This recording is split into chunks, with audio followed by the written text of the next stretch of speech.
The morning sun fell through blinds of a modest brick house on the edge of Jackson, Mississippi, lighting up the wooden table where Malcolm Reed sat with a steaming cup of coffee. His mother's gospel record spun softly on the turntable, its crackling voice filling the kitchen with a kind of peace he carried like armor. Malcolm leaned back, his tie still loose, his suit jacket draped across the back of the chair. The world knew him as a CEO, a man who had built an empire of development projects and investments that lifted entire neighborhoods. But in this kitchen, he was simply May Reed's son, a man raised on cornbread, Sunday sermons, and the unshakable belief that dignity was worth more than money. His mother shuffled in, her slippers brushing the linoleum floor. 82 years old, still sharp-eyed, still fierce in her opinions. May looked at him with the same half-proud, half-worried gaze she'd carried since the day he was born. "Don't let them run you ragged," she murmured, setting her own cup down beside his. "You've been carrying the weight of too many folks for too long." Malcolm smiled, tired but warm. "Mama, I've been carrying that weight since I was old enough to push a lawnmower. Might as well keep at it." The laughter that followed was brief but deep, a reminder that before the boardrooms, before the towers of glass and the millions in contracts, there had been nights when the electricity went out, and May would light candles and tell him stories of their people, how they fought, how they endured. Those memories shaped him more than any business school lecture ever could. Later that morning, Malcolm drove downtown in his black Lincoln, rolling past blocks of crumbling houses he had sworn to rebuild. His phone buzzed with messages, his assistant reminding him of the board meeting, his wife Darlene sending him a quick, "Love you. You got this," before heading off to teach her first period class. He turned off the music and drove in silence, his eyes flicking between the road ahead and the sidewalks lined with kids waiting for buses. In each face, he saw a reflection of the young boy he once was, standing at a crossroads between hopelessness and a future someone had to fight to carve out. By the time he arrived at the towering headquarters of Reed Global Development, he was no longer just May's son or Darlene's husband. He was the architect of an empire. The building itself, with its mirrored glass facade and spotless marble lobby, seemed to belong more to another world than to the streets Malcolm had grown up on. Yet he carried both worlds within him. The staff greeted him respectfully, but with a subtle edge of distance. "Morning, Mr. Reed," the receptionist said, eyes lowered to her desk as if unsure whether to smile. Others nodded curtly, their good mornings tinged with a stiffness that always reminded him. No matter his title, some would never see him as the one in command. Malcolm brushed it off, as he always did, with the calm dignity of a man who had weathered worse storms and cold glances. He pressed the elevator button and straightened his jacket, humming softly the last line of the gospel song his mother had played. There was work to be done, schools to fund, hospitals to save, communities to rebuild. He would walk into that boardroom with the same patience and resolve he had carried all his life. What he didn't yet know was that this day, the hostility that had long whispered beneath the surface would step out into the open, daring him to answer in a way that could change everything. The elevator chimed softly as it opened onto the executive floor, a corridor of glass walls and sleek carpets designed to impress visiting investors. Malcolm stepped out, briefcase in hand, the weight of decades of labor balanced in his stride. The meeting ahead was not just another line on the agenda, it was a crossroads. Today, he planned to push through his initiative to redirect $50 million toward rebuilding schools and healthcare clinics across neglected Black and Native neighborhoods. For Malcolm, it wasn't charity. It was a form of repayment, a deliberate correction to centuries of neglect. But for the men waiting in the boardroom, it was something else entirely, a threat to the profit margins they guarded like scripture. As he approached the boardroom, he caught the sight of two executives through the glass wall. They didn't see him yet. They leaned close, whispering with an amused edge, their laughter cutting short the moment his figure appeared at the door. One of them, Russell Keene, the senior financial officer, straightened quickly, pasting on a professional smile that didn't reach his eyes. Russell was a man in his early 60s, white hair cut sharp, with a voice that carried the smooth authority of someone who had spent his whole life being listened to. He greeted Malcolm with a clipped, "Morning, Mal." The name landed like grit on Malcolm's skin. He had corrected Russell more than once, Mr. Reed or Malcolm, if you must. But never Mal, not the way you call a boy, not the way you cut a man down to size without raising your voice. Malcolm let it slide, the same way he had countless times before. His restraint was not weakness, it was strategy.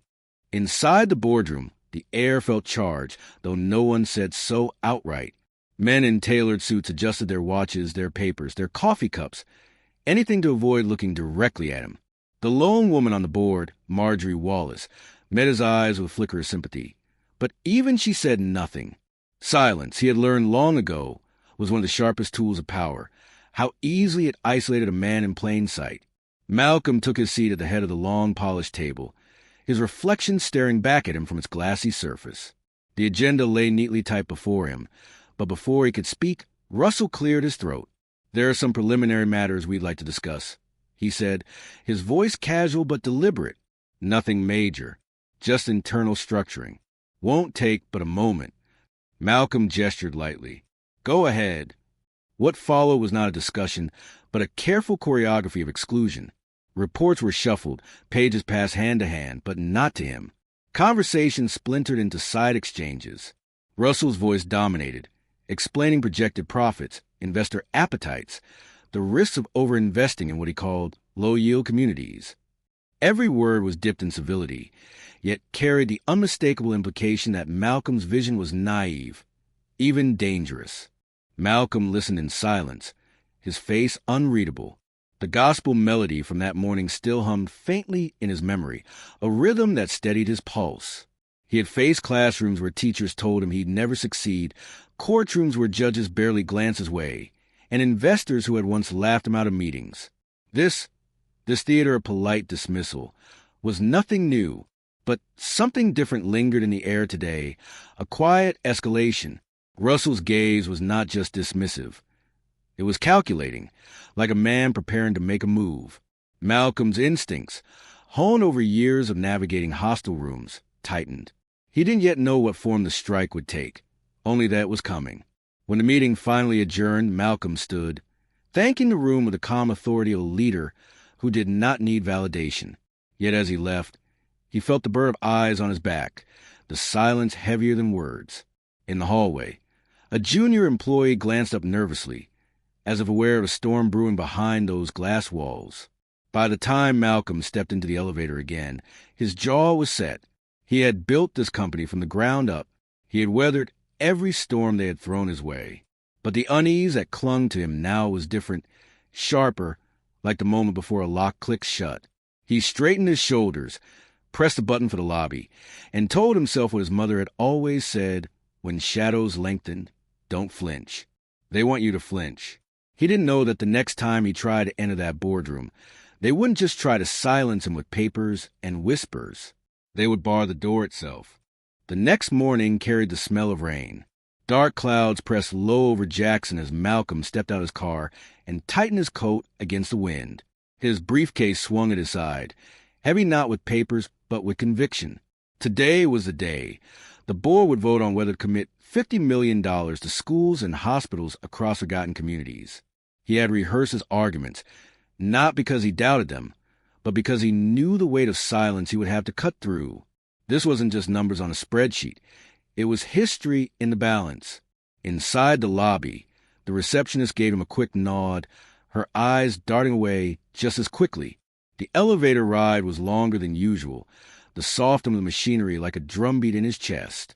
He stepped out into the hallway of the executive floor, only to find something waiting that he had never seen before.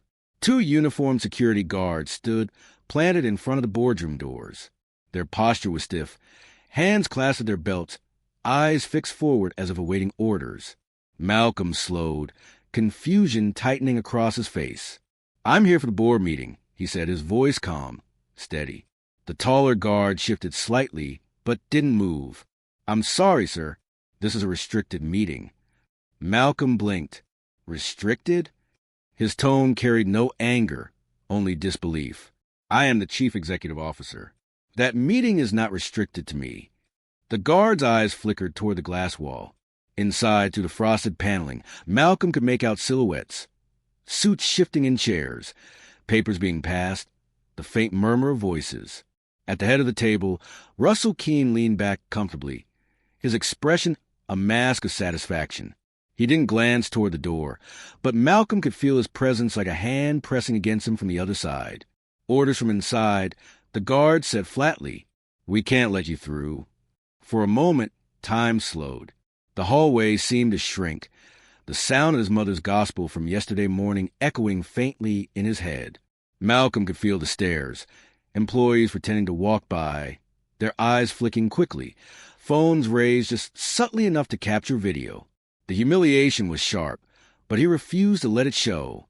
He drew a long breath, straightened his tie, and placed a hand gently on the polished wood of the boardroom door. The guard stiffened. Malcolm didn't push. He didn't argue.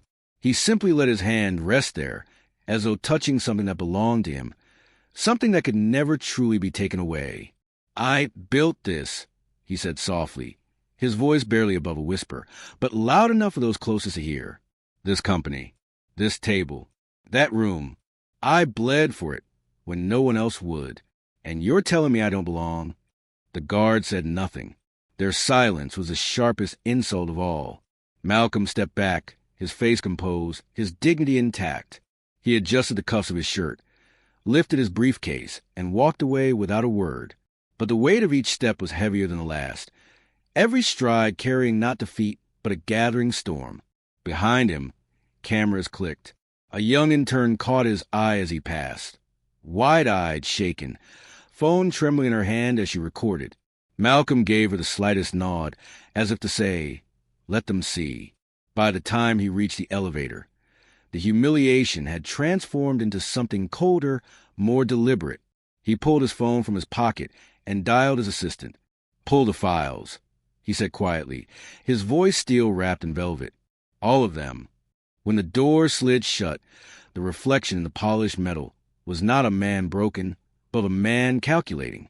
They had barred him from the table he built with his own hands. They had declared war in whispers and locked doors. And now, Malcolm Reed would answer in the only way he knew, with patience, precision, and a justice they would never see coming. The rain had started by the time Malcolm returned home, drops streaking the windows of his Lincoln as he pulled into the driveway. The house glowed warmly against the storm, but inside, the air felt heavier than usual. His daughter, Janelle, home from college, sat at the kitchen counter, her phone lit with a flood of notifications. His son, Marcus, leaned against the wall, arms crossed, a look of frustration tightening his jaw. "It's everywhere," Janelle said, her voice trembling. She turned the phone to him, showing the grainy footage of the morning. Her father, the CEO, standing at the locked door of his own boardroom, security blocking his path, humiliation recorded and now streamed to millions. The clip had already been reposted across news outlets and social media feeds. Captions screaming, "Black CEO barred from his own meeting." Marcus pushed off the wall. "They can't just do that. Dad, they played you. On your own floor. You should have." He stopped himself, the word fought hanging in the air unsaid. Malcolm set his briefcase down carefully on the table, as if handling something fragile. He met his children's eyes, his voice calm but firm. "I don't fight with fists. I fight with truth, with law, with patience. That's how you win wars that matter." Darlene, his wife, entered then, her presence steady, her hands brushing his shoulders as if to ease the weight she knew was pressing down. She didn't ask what happened. She had already seen. Instead, she asked the question that mattered most. "What's the next move?" Malcolm looked at her, then at his children, and something shifted in the air. The quiet dignity that had carried him through the morning now hardened into resolve. He opened the briefcase, laying out files thick with contracts, charters, and bylaws, pages marked with tabs and notes in his meticulous handwriting. He wasn't just a businessman navigating hostile boardrooms. He was something more, a man forged in courtrooms, sharpened by years of fighting in the trenches of civil rights law before ever stepping into the world of finance. Few outside his circle remembered that part of him. They saw the polished CEO, the developer, the philanthropist. They forgot the Malcolm who, 20 years earlier, stood in front of hostile judges defending tenants from eviction, who argued against banks that redlined entire neighborhoods. They forgot the Malcolm who graduated from Howard Law, who had once been on track to sit on a federal bench before deciding his fight belonged on the streets where he grew up. Now, as he flipped through the pages, his children watched in awe. This wasn't the man humiliated in a hallway. This was the strategist, the tactician. His voice carried the weight of both lawyer and leader. "They think today was the end of something," he said, spreading the papers across the table like a battlefield map. "But it's the beginning. They wanted me out of that room because they knew what was coming. They knew I had the votes. They knew this company was about to change direction, and they couldn't stand that it would serve more than just their pockets." Janelle leaned closer. "So, what do we do?" Malcolm looked at her with a faint smile, one that didn't quite reach his eyes. "We remind them who built this, who owns it, and we do it in a way they can't ignore." He picked up his phone and dialed a number long saved but rarely used. When the voice on the other end answered, Malcolm's tone sharpened. "It's time. I need the old team. Contracts, shareholder agreements, everything we ever fought over. I need it pulled tonight." As he spoke, his reflection in the rain-streaked window showed not just a father, not just a husband, but a warrior reawakening. The man they had tried to lock out was the same man who had spent years dismantling entire systems designed to exclude him. They had mistaken his patience for passivity, his dignity for silence. They had forgotten his history, and that forgetting would be their undoing. The storm had broken by morning, leaving the streets washed clean, but the air in Jackson was charged with something heavier than humidity. By the time Malcolm arrived at his office, the world had already shifted. The footage of him being blocked from his own boardroom had spread beyond Mississippi, beyond business pages. CNN ran the clip on loop under a banner that read, "CEO locked out his own meeting, racial bias alleged." Local news stations crowded the sidewalks outside the glass tower. Commentators argued on national talk shows, some calling it a blatant act of racism, others framing it as an unfortunate misunderstanding. But inside the neighborhoods Malcolm had sworn to serve, the reaction was different. Elders in barbershops shook their heads in recognition. Church mothers raised their hands mid-sermon, naming his humiliation alongside the wounds of generations past. Young people shared the video with anger, captions demanding justice. They tried to humiliate him. They tried to erase him. Not this time. At the youth center Malcolm's company funded, kids gathered around a TV, watching their mentors stand tall in the face of guards twice the size. One boy, no older than 12, whispered, he didn't even flinch. It wasn't weakness they saw. It was strength, the kind of strength they longed to believe they could carry too. Back at home, the calls poured in, reporters, activists, even former colleagues from his legal days. His phone buzzed endlessly, the house vibrating with the energy of a man suddenly thrust into a spotlight he hadn't sought. Darlene fielded some calls, her teacher's calm voice steadying the chaos. Janelle scrolled through hashtags rising by the hour. Hashtag let him in. Hashtag RC. Hashtag justice for Reed. That evening, Malcolm sat at the kitchen table once more, though it no longer felt like a place of quiet. Papers were spread everywhere, files pulled from archives, contracts marked with yellow tabs. His old friend and former law partner, Vernon Jacobs, sat across from him, glasses low on his nose, scanning the bylaws with practiced eyes. Vernon had fought beside him years ago in housing courts, and though his hair had gone gray, his voice still carried the same fire. "They've overplayed their hand," Vernon said, tapping a section of the company charter. "Blocking you wasn't just racist. It was illegal. With majority shares, you hold all the authority you need. And the footage? That's proof of misconduct." Malcolm nodded, his fingers steepled beneath his chin. "I know, but this isn't just about me walking back into a room. This is about showing them, and everyone watching, that you don't get to lock us out anymore. Not from schools, not from hospitals, not from the companies we built." Outside, a car horn blared. Malcolm glanced toward the window, his instincts tightening.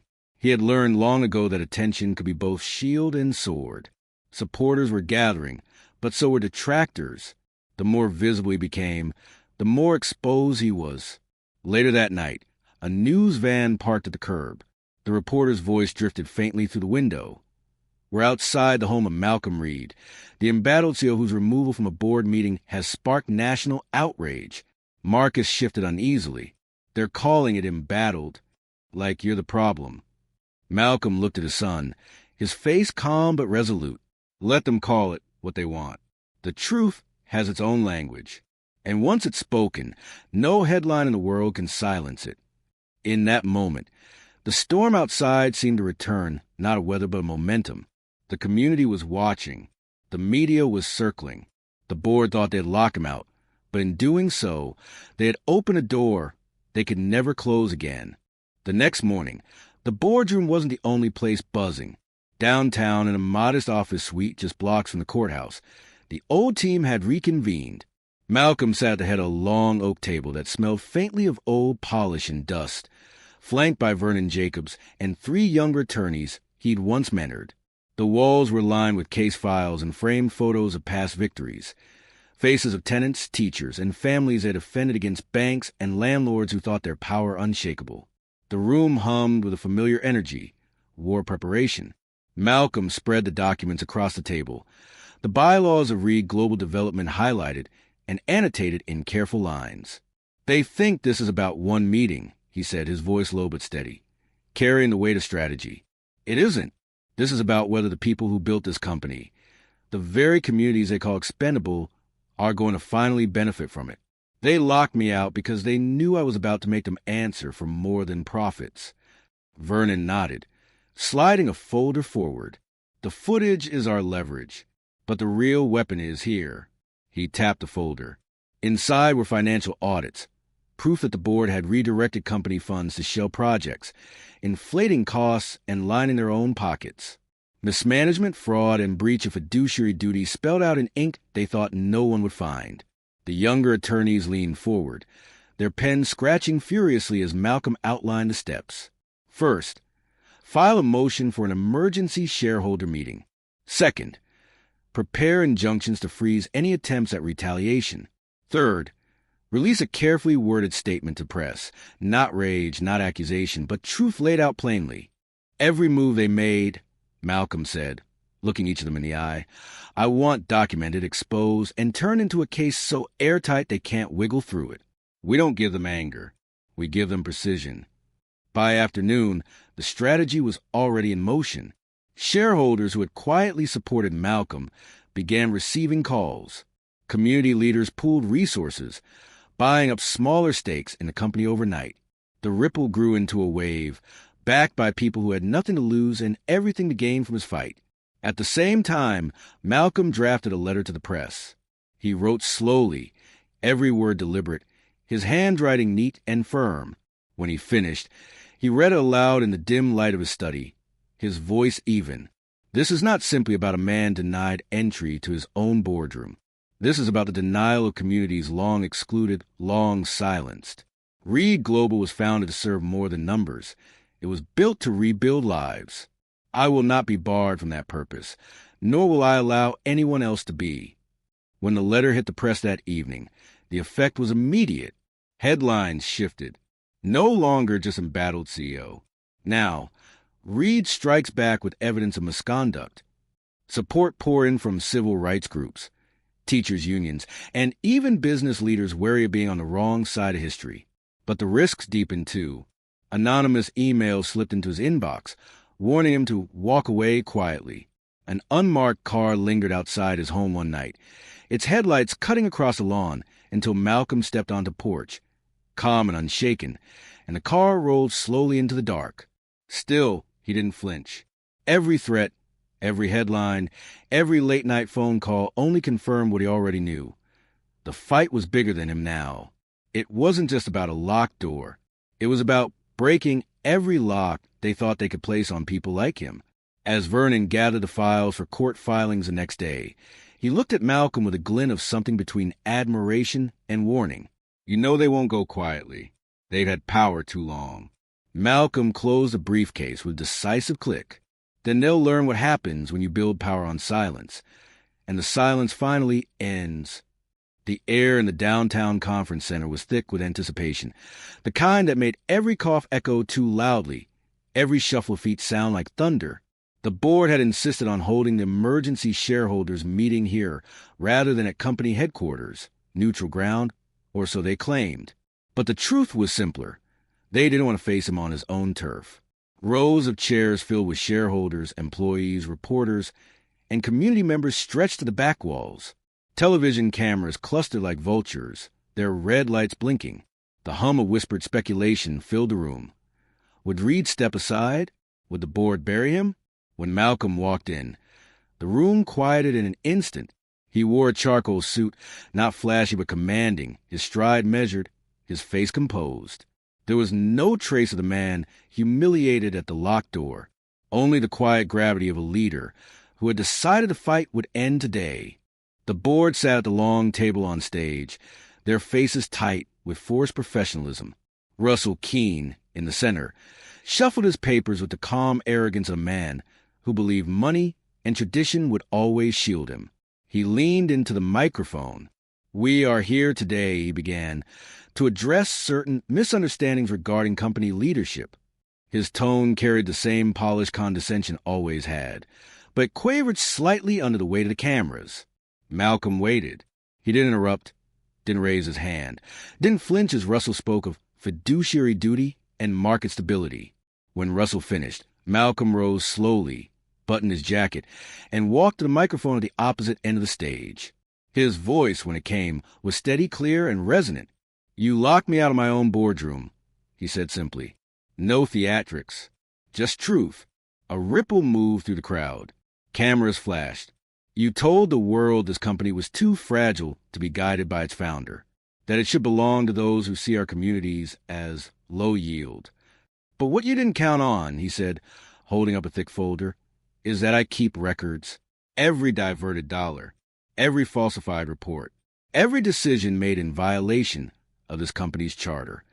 Gasps cut through the air as Vernon Jacobs stepped forward with copies of the documents, handing them to shareholders in the front row. Reporters scribbled furiously. Russell's composure began to crack, sweat gathering at his temple. Malcolm's gaze swept the room, his voice gaining power with each word. "You tried to erase me. You tried to erase the very people this company was built to serve. But what you've forgotten is that I am not a guest here. I am not an exception. I am the architect of this house. And today, I take it back." He turned slightly, his voice now sharp as a gavel. "As majority shareholder, I move to terminate the current board of directors effective immediately on grounds of misconduct, breach of fiduciary duty, and moral bankruptcy." For a moment, silence, then a murmur, then a rising wave of voices, some in shock, some in thunderous approval. Shareholders raised their hands in support. Employees clapped, the sound raw and unrestrained. The board members sat frozen, pale, as if the floor had opened beneath them. Russell tried to speak, but his voice broke under the weight of the crowd. The gavel, brought to symbolize order, lay untouched before him.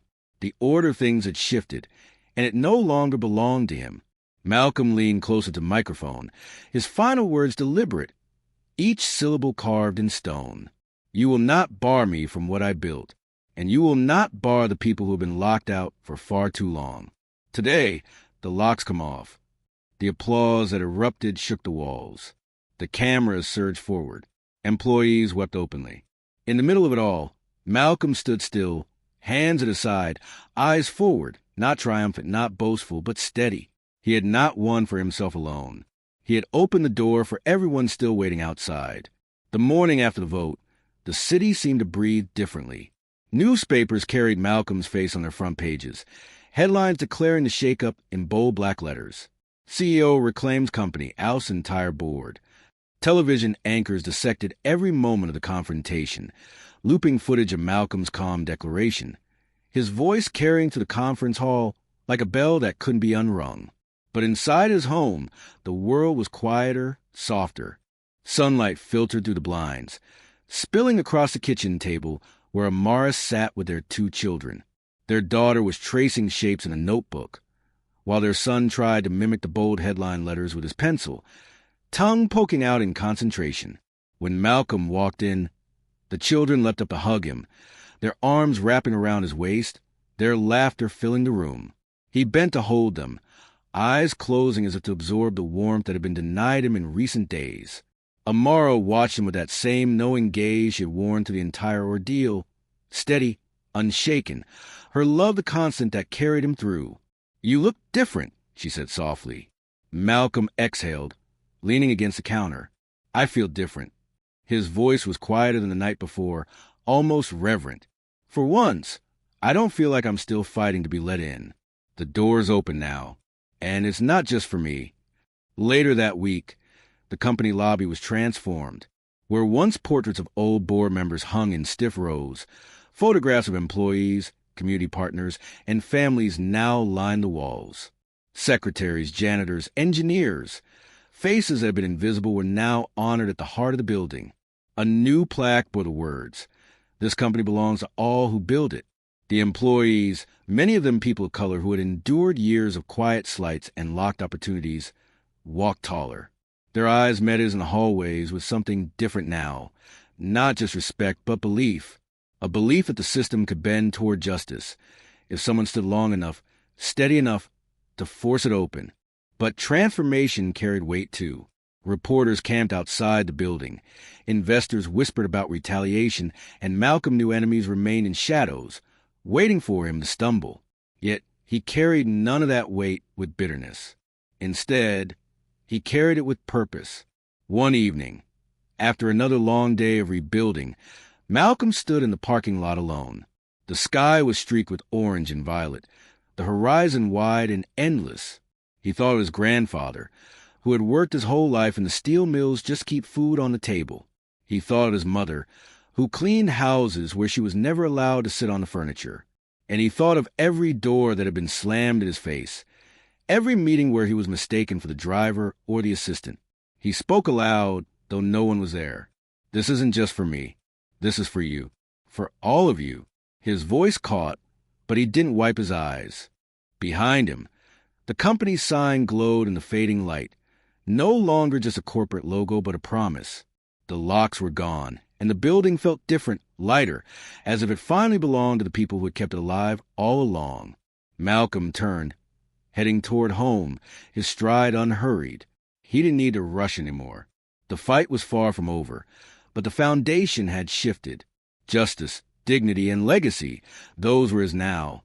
And as the night fell over the small American city, it was clear the story of one man's restraint, strategy, and unbroken would ripple far beyond its borders, carried in whispers and headlines, in boardrooms and classrooms, in every space where someone had once been told, "You don't belong here." Now they would know better.